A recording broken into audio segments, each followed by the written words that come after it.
அனைவருக்கும் வணக்கம். வதந்தி இப்போ தான் நான் பார்த்து முடித்தேன். First 3 episode. எனக்கு இந்த க்ரைம் த்ரில்லர் இந்த மாதிரி எனக்கு ரொம்ப பிடிக்கும். ஆக்சுவலி நாவலாக படிக்கிறதுலேருந்து சரி, படம் பார்க்குறதும் எனக்கு இந்த மாதிரி க்ரைம் த்ரில்லர் வந்து ரொம்ப பிடிக்கும்.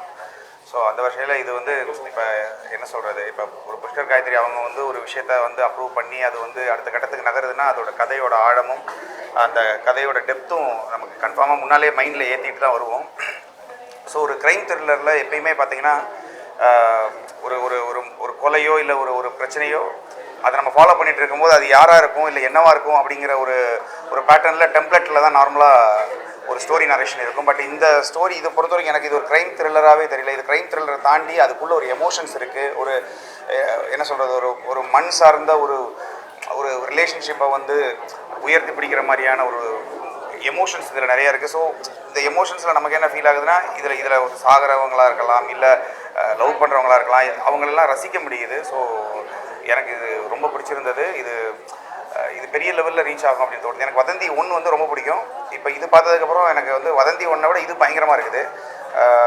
ஸோ 3 எபிசோடு தான் பார்த்தோம். அதுக்கடுத்து என்ன நடக்குதுங்கிறத வெளியில் வந்து ஒரு அரை மணி நேரமாக மற்றவங்க கூட டிஸ்கஸ் பண்ணிகிட்டு இருக்கிறோம். ஸோ அதுவே இதோட ஒரு வெற்றி. எப்பயுமே ஒரு படைப்பு பார்த்துட்டு வெளியில் வந்ததுக்கப்புறம் நம்ம அதை பற்றி பேசிகிட்டு இருக்கோம். அதோட டெக்னிக்கல் சைடில் இருக்கட்டும், இல்லை அதோட கதையை பற்றி நம்ம பேசிகிட்டு இருக்கோம் அப்படிங்கிறதே அதுக்கான வெற்றியாக நான் பார்க்குறேன்.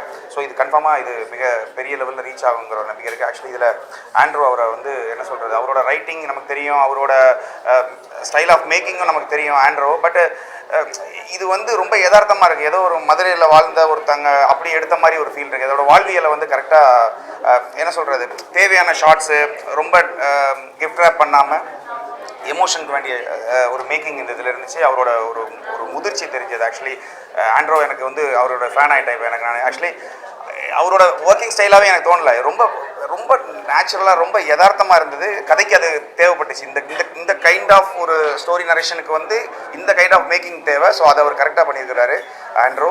அப்புறம் இதோட கேமரா ஒர்க் ஆகிட்டோம், மியூசிக் ரொம்ப நல்லா இருந்துச்சு. சைமன் தேவையான இடத்துல கரெக்டாக இருந்தது. என்னென்னா இப்போ ஒருவேளை நான் என் மைண்டில் இதை விட வேறு மாதிரி பண்ணி ஒரு கெடுத்துருக்கலாம் ஒருவேளை, எனக்கு தெரியல. பட் ஏன்னா ஒரு மியூசிஷியனாக பார்க்காம மியூசிக்கவே கான்சன்ட்ரேட் பண்ணாமல் இந்த கதையோட ஒத்து போச்சு. ஸோ ரொம்ப அழகாக பண்ணியிருந்தார் சைமன். இதோட எடிட்டர் கெவின் ரொம்ப நல்லா பண்ணியிருந்தார்.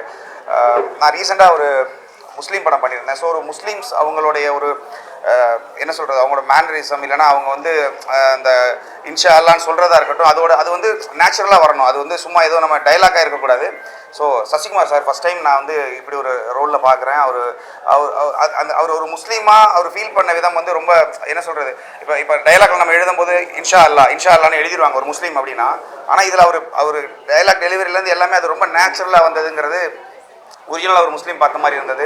ஸோ அவர் நடிப்பு சொல்ல தேவையில்ல. இந்த அவ்வளோ அழகாக இருந்தது. இந்த இதில் அஸ்வந்த் அவருடைய இது எனக்கு ரொம்ப பிடிச்சிருந்துச்சு. ஏன்னா எனக்கு என்னமோ அவர் வந்து தமிழ் சினிமாவில் ஒரு மிகப்பெரிய ஒரு இடம் இருக்குன்னு நான் நம்புகிறேன். ஏன்னா இப்போ நார்மலாக ஒரு ஸ்கிரிப்டை வந்து நரேட் பண்ணிவிட்டு அதை நடிக்கிறதுங்கிறது வேறு. இந்த இதுக்குள்ளே ஒரு நுணுக்கம் இருந்தது. ஒரு நல்லா கலாய்ச்சிக்கிட்டு ஒரு ஊரில் சுற்றுற ஒருத்தங்க, ஆனால் அவங்களுக்கு பின்னால் ஒரு வரி இமீடியட்டாக 2 கட்டு போயிட்டே இருக்குது அவருக்கு. ஆக்சுவலி ஒரு சந்தோஷமும் ஒரு சேட் பாட்டும் போயிட்டு இருக்கும்போது அது ரெண்டையும் கரெக்டாக மேட்ச் பண்ணி அவர் உள்வாங்கி பண்ணிகிட்டு இருக்கிறாருன்னு எனக்கு தோணுது. ஆக்சுவலி அவருக்கு ஒரு மிகப்பெரிய எதிர்காலம் இருக்குது.